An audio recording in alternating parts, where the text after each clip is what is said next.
नमस्ते, अभिवादन आपका इनोसेंट इन्वेस्टर के इस नए वीडियो में दोस्तों एक इंटरेस्टिंग पॉइंट पे हम बात करना चाहेंगे आपसे, वर्ल्ड इनइक्वालिटी रिपोर्ट। इस रिपोर्ट से आपको एक चीज़ मैं समझाने की कोशिश करूंगा, स्टॉक मार्केट से भी इसको थोड़ा सा लिंक करूंगा। अभी आपको डेटा बताता हूं कि जो भारत के गरीब हैं वो एक बहुत अनइक्वल देश में रह रहे हैं। अब ये बात वर्ल्ड इनइक्वालिटी रिपोर्ट से सामने आई है कि जो नीचे के 50% लोग हैं ना इंडिया में, मान लेते हैं कि ये एक टाइम लाइन है, या ऐसे मान लो ये एक टाइमलाइन है। यहाँ पर आप 50% का आंकड़ा करा दो, ये टॉप 50 हैं, ये T50 हैं, ये बॉटम 50 हैं, ठीक है। और टोटल ये वेल्थ है, ये वेल्थ का चार्ट है या टाइमलाइन है, ये टोटल वेल्थ है।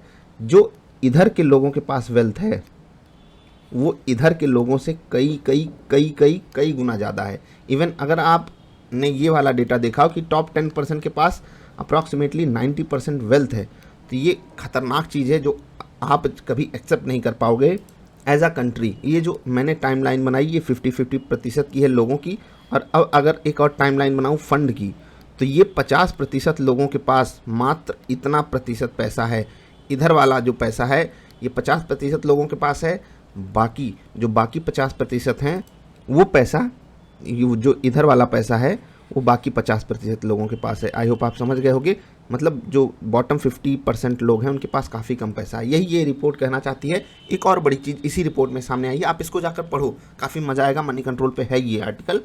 जो average Indian middle class wealth है वो 7,23,930 रुपये है। आप में से कितने लोगों की ये एनुअल CTC होगी, ठीक है, जो आप काम कर रहे होगे, ये साल भर की आपकी कमाई होगी। लेकिन कितने लोगों के पास ये ओवरऑल वेल्थ ही है, ये मिडिल क्लास की बात हो रही है। यहाँ पर जो मिडिल क्लास के बारे में बात कही गई है वो भी बुरी ही कही गई है कि जो मिडिल क्लास है उसकी भी कंडीशन इंडिया में अच्छी है नहीं। पहला उद्देश्य इस वीडियो का ये था कि आपके पास कम से कम ये जानकारी हो कि हम कितने एक अजीब सी कंट्री में रहते हैं, जहाँ पर जिसके पास पैसा है वो सामने वाले के साथ शेयर नहीं करना चाहता, कम से कम रिसोर्सेज तो शेयर कर ही सकता है। इसीलिए आपसे रिक्वेस्ट करता हूँ, छोटी से ही लेकिन मदद करते रहा करो अगर हो सके तो, बाकी सीख तो आप बहुत कुछ सकते ही हो। अब ये जो इनइक्वालिटी वाली बात है ये स्टॉक मार्केट में भी है। आप देखिए कि जो टॉप के 5% लोग हैं, टॉप के 5% जो ट्रेडर्स हैं वो 95% लोगों से बेटर, इवन आप कंपेरिजन बिल्कुल सेम तरीके से कर सकते हो कि वो उतना कमा रहे हैं जितना ये 95% लोग नहीं कमा पा रहे हैं। समझ रहे हैं? और ये क्यों आता है? क्योंकि वो रूल्स पे स्टिक करते हैं, तरीके से चलते हैं। अब इसको आप डाइजेस्ट कर सको या नहीं, लेकिन हज़ारों में या मैं कहूँगा लाखों में कोई इकलौता दुकलौता होगा, दुकलौता कोई वर्ड है या नहीं मुझे नहीं पता, जो बिना रूल के सक्सेसफुल बन गया हो ट्रेड करने में। और ट्रेडर में हर एक उस बंदे को बोलूँगा जो एक दिन में स्टॉक खरीद के बेचता है, 2 दिन में खरीद के बेच देता है, 1 हफ्ते, 1 महीने, 1 साल, 2 साल तक, मैं उसको इन्वेस्टर नहीं कहूँगा कि आपने शेयर होल्ड कर लिया अपनी कंपनी समझ करके। बाकी 2 साल से ऊपर अगर आप होल्ड करते हो तो आप एक इन्वेस्टर अपने आप को कह सकते हो, ठीक है। बाकी इन्वेस्टर की शाब्दिक वैल्यू से जाओगे, शाब्दिक अर्थ से जाओगे तो आपने किसी भी शेयर को खरीदा, इन्वेस्ट किया उसमें पैसा, तो आप इन्वेस्टर बन ही गए। समझ रहे हैं? और जब आप एक ट्रेडर हो आपको रूल्स पे स्टिक करना चाहिए। चलिए, इनइक्वालिटी रिपोर्ट से हमने जो सीखा उसको थोड़ा सा ये समझना है कि दोस्त ऑलमोस्ट हर जगह पर इनइक्वालिटी है, हम उसको मिटिगेट करने की पूरी कोशिश कर रहे हैं। आपसे भी रिक्वेस्ट है आप भी कीजिए। अगर आपके पास कुछ ऐसा है जो आपको लगता है दूसरों की मदद कर सकता है और आपको बहुत बड़े कॉम्प्रोमाइज़ेस नहीं करने पड़ रहे हैं उसके लिए, तो आपको ज़रूर करना चाहिए। भले ही छोटी मदद होगी लेकिन सामने वाले के लिए वो मदद काफ़ी बड़ी हो जाएगी। आप average Indian middle class wealth देखोगे तो ये भी एक चौंकाने वाला नंबर है। और वेल्थ का मतलब होता है ओवरऑल जो उसके पास सब कुछ है, मतलब ये धन की बात हो रही है, वेल्थ, समझ रहे हैं ना। ज़मीन जायदाद, आपके बैंक में जो FD वगैरह पड़ी है, इवन आपके पास जो शेयर्स वगैरह भी हैं।